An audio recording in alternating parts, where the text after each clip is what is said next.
Hi friends, welcome to our channel. Brahmamudi serial next ఎపిసోడ్లో ఏం జరగబోతోందో ఈ వీడియోలో చూసి తెలుసుకుందాం. ఇందిరాదేవి అపర్ణలకు శుభవార్త చెప్పిన కావ్య అసలేం జరిగింది అని తెలుసుకోవడానికి ఈ వీడియోని స్కిప్ చేయకుండా ఎండ్ వరకు చూసేయండి. అపర్ణ, ఇందిరాదేవిలిద్దరూ కావ్య వాళ్ళు ఇంకా రాలేదేంటా అని ఎదురు చూస్తూ ఉంటారు. వాళ్ళ కోసం వాళ్ళ గదిలో శోభనం ఏర్పాటు చేసి ఉంటారు.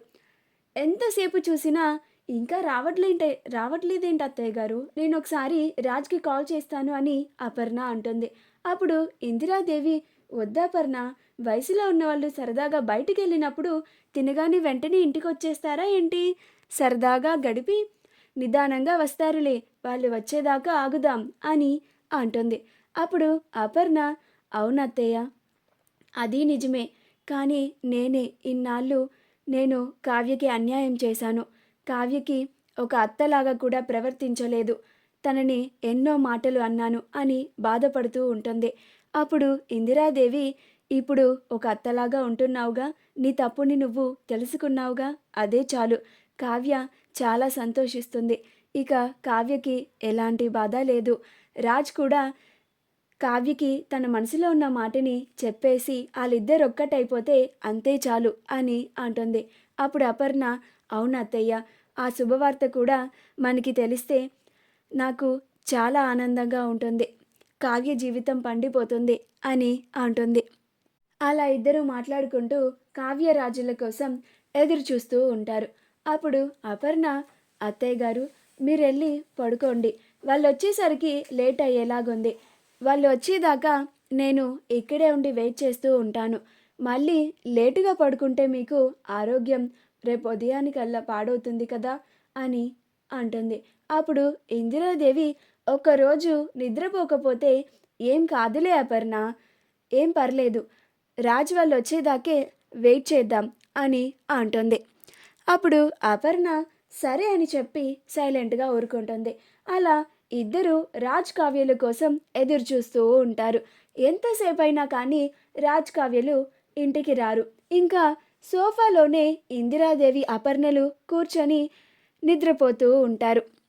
అప్పుడు అపర్ణకి మధ్యలో మెలకు వచ్చి, అత్తయ్య గారు, మీరు వెళ్ళి మీ గదిలో పడుకోండి, నేను కూడా మా గదిలో పడుకుంటాను. కావ్య వాళ్ళు ఇంకా రాలేదు, రేపు ఉదయాన్నే చూద్దాం, వాళ్ళు ఎందుకు రాలేదో కనుక్కుందాం అని అంటుంది. అప్పుడు ఇందిరాదేవి, అలాగే అపర్ణ, మనమేమో వాళ్ళ కోసం అన్ని ఏర్పాట్లు చేశాం, కానీ వాళ్ళు ఎందుకని ఇంటికి రాలేదు అని అనుకుంటూ వాళ్ళ గదిలోకి వెళ్తుంది. కావ్యరాజులిద్దరూ ఆ పాత బంగ్లాలోనే నైట్ అంతా ఉండి ఉదయాన్నే లేచి క్యాబ్ కోసం ఎదురు చూస్తూ ఉంటారు. అప్పుడు రాజ్, ఉండు కళావతి, నేను ఎవరి దగ్గరైనా మొబైల్ అడిగి తీసుకుంటాను, అందులో క్యాబ్ని బుక్ చేస్తాను అని అంటాడు. అప్పుడు కావ్య, అలాగే అండి అని అంటుంది. రాజ్ పక్కనే ఉన్న ఒక ఆయన దగ్గర, ఒకసారి మీ మొబైల్ ఇస్తారా, ఇప్పుడే ఇస్తాను అని అడుగుతాడు. అప్పుడు ఆయన, తీసుకోండి అని మొబైల్ని ఇస్తారు. అప్పుడు రాజ్ మొబైల్లో క్యాబ్ని బుక్ చేస్తాడు. బుక్ చేసిన తర్వాత అతనికి మొబైల్ ఇచ్చి చాలా థ్యాంక్స్ అని చెప్తాడు. అప్పుడు ఆయన, పర్లేదండి అని అంటాడు. అప్పుడు రాజ్ కావ్య దగ్గరికి వచ్చి, కళావతి, క్యాబ్ని బుక్ చేశాను, ఒక 5 మినిట్స్లో వచ్చేస్తుంది అని అంటాడు. అప్పుడు కావ్య, అలాగే అండి అని అంటుంది. ఈలోపు వాళ్ళిద్దరూ సరదాగా మాట్లాడుకుంటూ ఉంటారు. ఈలోగా క్యాబ్ వస్తుంది. కావ్య రాజ్లిద్దరూ క్యాబ్లో ఇంటికి వచ్చేస్తారు. ఇంటికి రాగానే ఇందిరాదేవి అపర్ణలు రాజ్ వాళ్ళని, నైట్ ఎందుకు రాలేదు రాజ్ అని అడుగుతారు. అప్పుడు రాజ్, కార్ ట్రబుల్ ఇచ్చింది నానమ్మ అని అంటాడు. అప్పుడు ఇందిరాదేవి, ముందుగా చూసుకోలేదా రాజ్, తింగర సన్నాసి అని అంటుంది. అప్పుడు రాజ్, నాకేం తెలుసు నానమ్మ, కార్ ట్రబుల్ ఇస్తుందని అని అంటాడు. అప్పుడు అపర్ణ, మీకోసం నేను మీ నానమ్మ ఎంతలాగా రాత్రంతా నిద్రపోకుండా ఎదురు చూసామో తెలుసారా అని అంటుంది. అప్పుడు రాజ్, తెలీదు మమ్మీ, ఎందుకు ఎదురు చూశారు అని అంటాడు. అప్పుడు అపర్ణ, ఒరే మొద్దు, నీకు నీ పెళ్ళానికి నిన్న రాత్రి శోభనం ఏర్పాటు చేశాం, మీరేమో నైట్ అంతా ఇంటికే రాలేదు అని అంటుంది. అప్పుడు కావ్య, అయ్యో! అత్తయ్య గారు మీరందుకు బాధపడుతున్నారా? మేము రాకపోయినా కానీ అని సిగ్గుపడుతూ ఉంటుంది. అప్పుడు అపర్ణ కానీ, కానీ అని సిగ్గుపడతావేంటి కావ్య అని అంటుంది. అప్పుడు ఇందిరాదేవి ఏమైంది నా మనవరాలికి? ఏం చేశావురా దాన్ని? అంతగా సిగ్గుపడిపోతుంది అని అంటుంది. అప్పుడు రాజ్ నువ్వు చెప్పమన్నది చెప్పాను. నా మనసులో ఉన్న మాట కళావతికి నిన్న నైట్ చెప్పేశాను అని అంటాడు. అప్పుడు ఇందిరాదేవి అవునా? అది నా మనవడంటే అని అంటుంది. సర్లేరా నువ్వెళ్ళు అని అంటుంది. అప్పుడు రాజ్ అక్కడి నుంచి వెళ్ళిపోతాడు. అప్పుడు ఇందిరాదేవి అపర్ణ ఇద్దరూ కలిసి కావ్యని అడుగుతారు. అప్పుడు కావ్య నిన్న నైట్ జరిగింది చెప్తోంది. అప్పుడు ఇందిరాదేవి అపర్ణలిద్దరూ చాలా ఆనందపడతారు. అప్పుడు అపర్ణ అత్తయ్య మనం ఏర్పాటు చేసింది వృధా అయిపోయింది అనుకున్నాము, కానీ అవ్వలేదు, మనకి శుభవార్త అందింది అని ఇద్దరు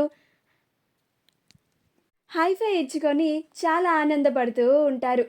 అప్పుడు అపర్ణ కావ్యని వాటేసుకొని ఇన్నాళ్ళకి నీ బ్రతుకు పండింది అని ఆనందపడుతూ ఉంటుంది. ఇందిరాదేవి కూడా చాలా సంతోషపడుతుంది. సరే కావ్య నువ్వు వెళ్ళి ఫ్రెష్ అయ్యి రెస్ట్ తీసుకో అని అంటారు. కళ్యాణ్ తను రాసిన కవితని బయట తీసుకొచ్చి నుంచొని చదువుతూ దాన్ని నలిపేసి మూలన విసిరేస్తాడు. రాజ్కి ఆ కాగితం కనిపిస్తుంది. ఏంటబ్బా ఈ పేపర్ అని తీసి చదువుతాడు. చదివి ఏంటి కళ్యాణ్, నీ మనసులో అప్పు పైన ఇంత ప్రేమ ఉందా? కానీ నువ్వు అది బయటికి చూపించకుండా నీలో నువ్వే దాచుకొని బాధపడుతున్నావా? ఎలాగైనా సరే నా తమ్ముడి ప్రేమని నేను గెలిపించాలి అని అనుకుంటాడు. అలా వాళ్ళ గదిలోకి వెళ్ళి ఫ్రెష్ అవుతాడు. కావ్య కూడా ఫ్రెష్ అవుతుంది. ఈలోగా కావ్యకి ఒక కాల్ వస్తుంది. అప్పుడు కావ్య ఎవరబ్బా అని చూస్తే కనకం కాల్ చేస్తుంది.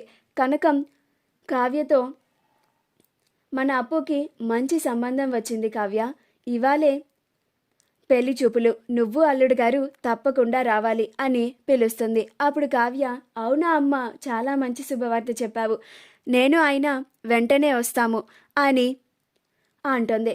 కాల్ కట్ చేయంగానే రాజ్ ఏంటంట అని అంటాడు. అప్పుడు కావ్య అప్పుకి మంచి సంబంధం వచ్చిందంటండి అని చాలా ఆనందంగా చెప్తుంది. కానీ రాజ్ షాక్ అయిపోతాడు.